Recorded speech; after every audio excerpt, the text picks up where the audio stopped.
అందరికీ నమస్తే అండి. మన ఛానల్ సబ్స్క్రైబ్ చేయండి, లైక్ చేయండి. సో వెలమల రామకృష్ణుడు గారు తుని నియోజకవర్గం మాజీ మంత్రివర్యులు. సో ఆయన ఏదైతే కాకినాడ పోర్టులో కొన్ని ఇష్యూస్ని బేస్ చేసుకొని ఆయన మన ముఖ్యమంత్రి నారా చంద్రబాబు నాయుడు గారికి ఒక లేఖ రాయటం జరిగింది.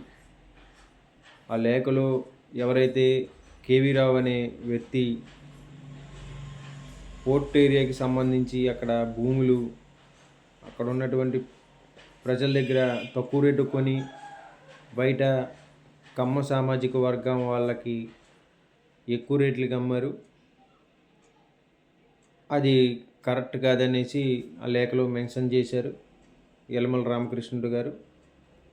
సో ఆ లేఖ చంద్రబాబు నాయుడు గారికి రాసి సోషల్ మీడియాలోకి రావడంతో ఆయన ఈరోజు యూట్యూబ్లో కానివ్వండి, సోషల్ మీడియాలో, ఇతర మాధ్యమాల్లో ఆయన ట్రోల్ చేస్తూ ఉన్నారు.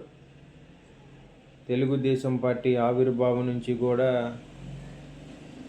యలమల రామకృష్ణుడు గారు అదే పార్టీలో 40 సంవత్సరాలుగా కొనసాగుతూ ఉన్నారు.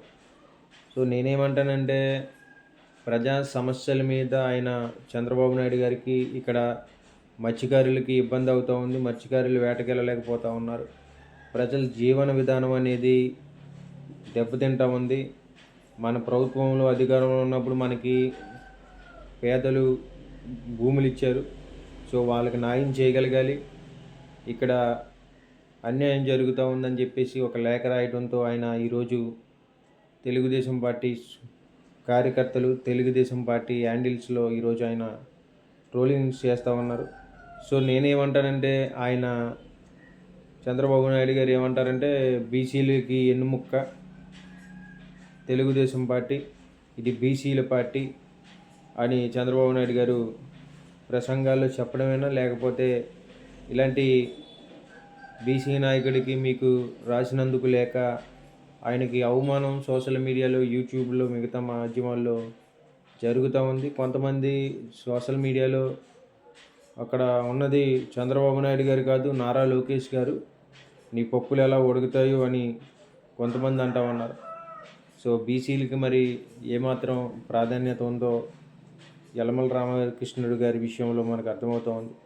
సో ఆయన ఏంటంటే, ఆయన స్వార్థం కోసమో లేకపోతే నాకు పదవి కావాలనో లేదా ఇంకోటో అని ఆయన ఎక్కడ కూడా మెన్షన్ చేయలేదు. ఇక్కడ మనకి ప్రజలకు అన్యాయం జరుగుతూ ఉంది, మనల్ని నమ్మి భూములు ఇచ్చారు, వాళ్ళకి న్యాయం చేయగలగాలి.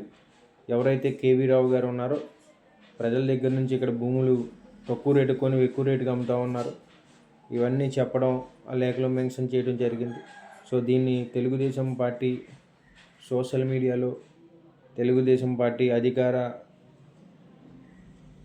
పార్టీలో ఉన్నటువంటి కొంతమంది ట్రోలింగ్ చేస్తూ ఉన్నారు. అలాగే మీడియాలో కూడా దీన్ని ఎక్కడ కూడా పెట్టలేదు, అలాగే న్యూస్లో కూడా ఎక్కడ కూడా రాయలేదు. సో సాక్షిలో అయితే కొంత రాయటం జరిగింది. సో యలమల రామకృష్ణుడు గారికి మరి ఎలాంటి ప్రాధాన్యత ఉన్నది అనేది ఈ విషయాన్ని బేస్ చేసుకుంటే మనకు అర్థమవుతుంది.